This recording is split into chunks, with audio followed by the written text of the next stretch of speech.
이명박 전 대통령의 사면 문제에 대해서 간단히 말씀드리고 기도하려고 합니다.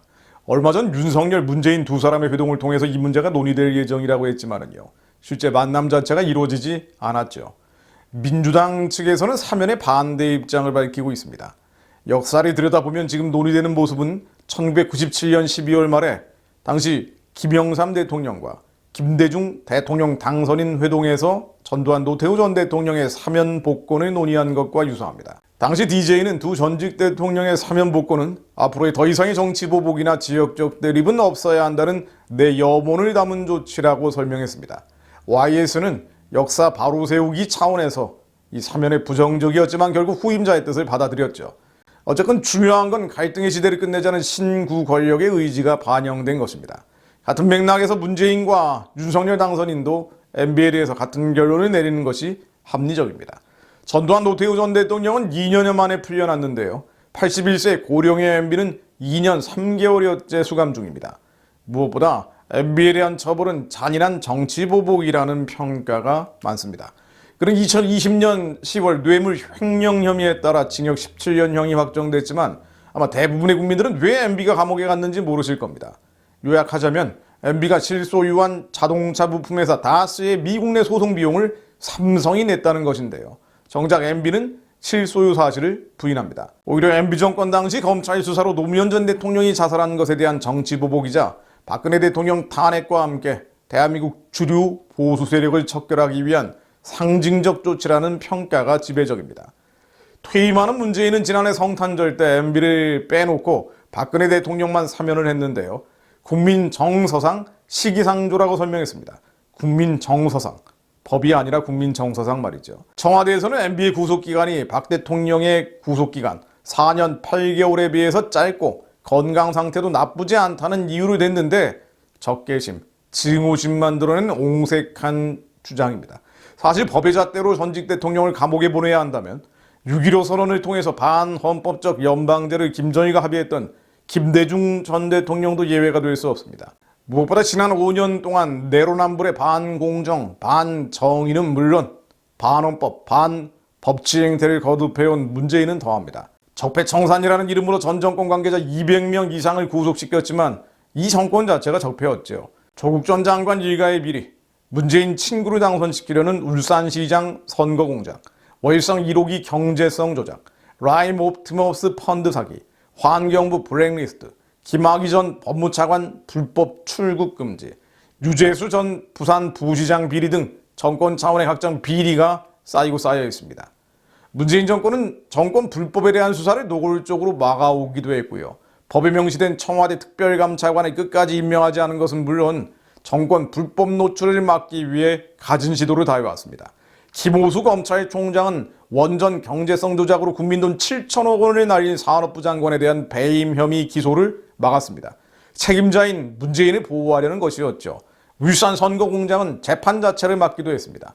라임 옵티머스 사기에는 여권 인사 연루 의혹이 나왔지만 수사 자체가 유야무야 됐습니다. 문재인의 딸의 해외 이주를 도운 이상직 의원은 수백억 원대의 비리 혐의에도 민주당 의원이 됐고요. 2년간 구속을 피하기도 했습니다. 문재인은 윤석열 검찰이 자신에 대한 수사를 하자 수사팀을 공중분해시키는 방법으로 저지했습니다. 우리 헌정사에 이런 적폐는 없습니다.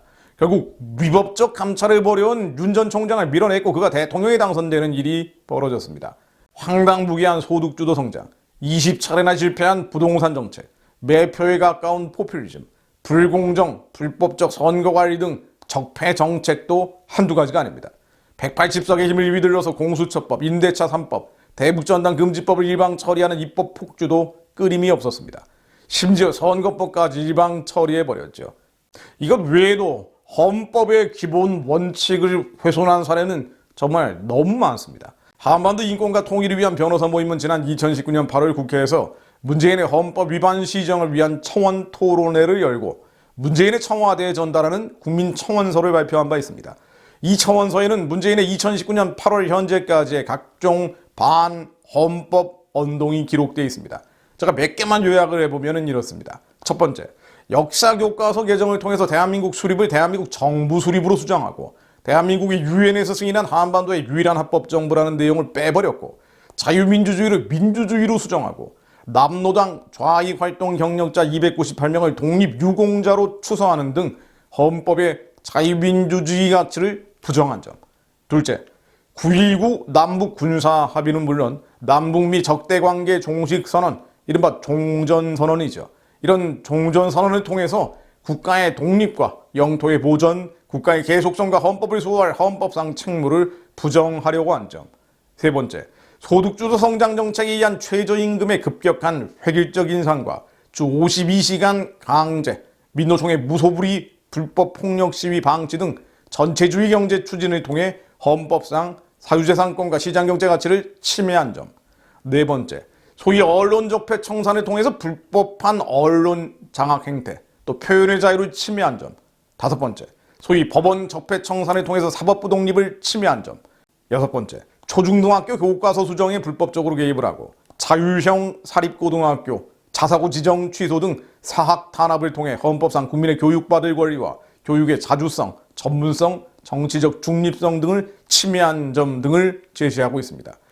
요컨대 문재인 5년은 한 번도 경험해보지 않은 나라였고 다시는 경험해보고 싶지 않은 운동권 귀족만을 위한 나라였고 그 과정에서 김정은은 더욱 살이 붙고 북한 동족들은 사륙당하고 우리의 다음 세대도 이 생망, 이번 생은 망했다는 체념으로 악화되고 결혼도 출산도 더 위축돼 버렸습니다. 국가적인 비전은 상실되기 시작했습니다. 그런 문재인이 이제는 자신이 보복한 전직 대통령에 대한 사면까지 끝까지 저지한다면 결국 그가 뿌린 씨앗은 그 자신에게 돌아갈 수밖에 없을 겁니다. 모든 논리적인 판단을 잠시 내려놓고 하나님의 말씀으로 돌아갑니다. 시편 93편 1절 말씀입니다.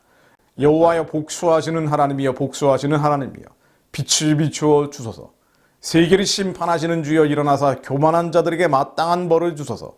여호와여 악인이 언제까지 개가를 부르리이까. 악인이 언제까지 개가를 부르리이까. 그들이 마구짓거리며 오만하게 떠들며 죄악을 행하는 자들이 다 자만하나이다. 하나님, 언제까지 악인이 개가를 부르리이까. 그들이 모여 의인의 영혼을 치료하며 무죄한 자를 정죄하여 피를 흘리려 하나. 여호와는 나의 요새이시요 나의 하나님은 내가 피할 반석이시라. 그들의 죄악을 그들에게 되돌리시며 그들의 악으로 말미암아 그들을 끊으시리니 여호와 우리 하나님이 그들을 끊으시리로다. 여호와 우리 하나님이 그들을 끊으시리로다. 그들의 죄악을 그들에게 되돌리시며 그들의 악으로 말미암아 그들을 끊으시리니 여호와 우리 하나님이 그들을 끊으시리로다.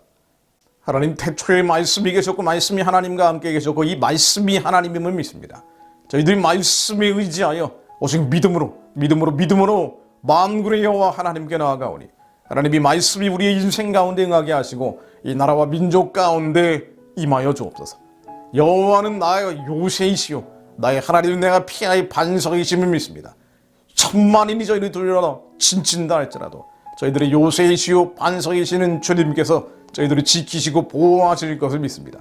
악한 자들 그들의 악으로 말미암아 스스로 무너지게 하시고 그들의 죄악을 그들에게 되돌리시며 그들의 악으로 말미암아 그들을 끊으시리니 여호와 우리 하나님이 그들을 끊으시리로다라는 말씀이 한반도 남과 북에서 이 나라와 민족 마지막 때 하나님의 거룩한 사명 감당할 이 민족 교회를 위해 하나님 대한민국 위에 임하여 주옵소서.